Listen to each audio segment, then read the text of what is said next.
এই নির্বাচন কমিশন তার নিরপেক্ষতা হারিয়েছে এবং সাথে সাথে পুলিশ প্রশাসন তারাও একটি দলের হয়ে কাজ করছে।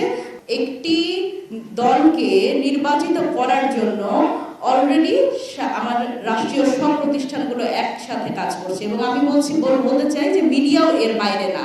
আমরা দেখছি যে মিডিয়া নগ্নভাবে একটি দলকে সাপোর্ট করছে এবং 10,000 টাকা পর্যন্ত কৃষি ঋণের তথ্য চেয়েছে বাংলাদেশ ব্যাংকের একজন পরিচালক এবং তার ব্যক্তিগত চাহিদা পত্রের ভিত্তিতে এই পরিচালক সে কিন্তু এই 10,000 টাকা পর্যন্ত যে কৃষি ঋণ এই তথ্যটি সে চেয়েছে। সুতরাং আমরা আবারও দেখছি যে নির্বাচনে রাষ্ট্রীয় প্রতিষ্ঠান ব্যবহৃত হচ্ছে। এই তথ্য চাওয়া এবং এই তথ্য নিয়ে একটি দলকে সহযোগিতা করা নির্বাচনকে কেন্দ্র করে এটি তো আসলে কোনোভাবেই কোনো নির্বাচনী আচরণবিধি বলেন বা একটা দেশের নিরপেক্ষ নির্বাচন অনুষ্ঠানের জন্য এটি কোনোভাবেই একটা ভালো বার্তা দেয় না।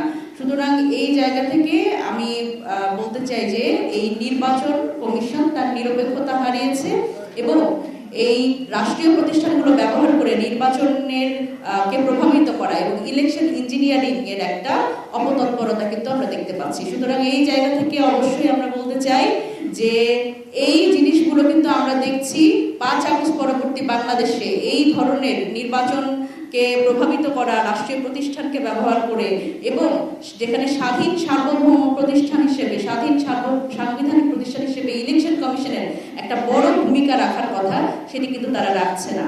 তারা একটি দলের হয়ে কাজ করছে এবং সাথে সাথে পুলিশ প্রশাসন তারাও একটি দলের হয়ে কাজ করছে।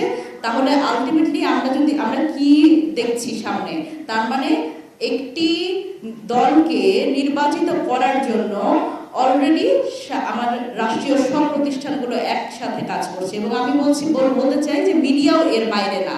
আমরা দেখছি যে মিডিয়া নগ্নভাবে একটি দলকে সাপোর্ট করছে এবং মিডিয়ার সিইও এবং মিডিয়ায় একদম উচ্চ পদস্থ জায়গা সব জায়গা কিন্তু দখল হয়ে গেছে একটি দলের আমি যদি বলি যে নেতাকর্মী দিয়ে।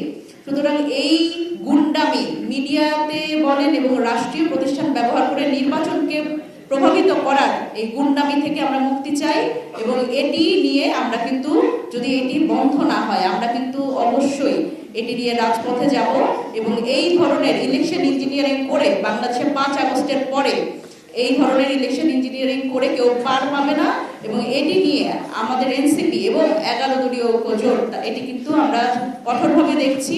আমরা এটি নিয়ে রাজপথে আন্দোলন করব এবং আমরা কিন্তু নির্বাচনের পর্যন্ত আমরা খুব ধৈর্য সহকারে এই বিষয়গুলো দেখছি। এটি যদি বন্ধ না হয় আমরা এর বিরুদ্ধে ব্যবস্থা নিব। দাঁত কি ডিটারজেন্ট দিয়ে মাজেন? তাহলে ডিটারজেন্ট কিভাবে টয়লেটকে ঝকঝকে পরিষ্কার করবে? তাই বেস্ট এভার হারপিক। ডিটারজেন্ট না, বেস্ট এভার হারপিক নিন।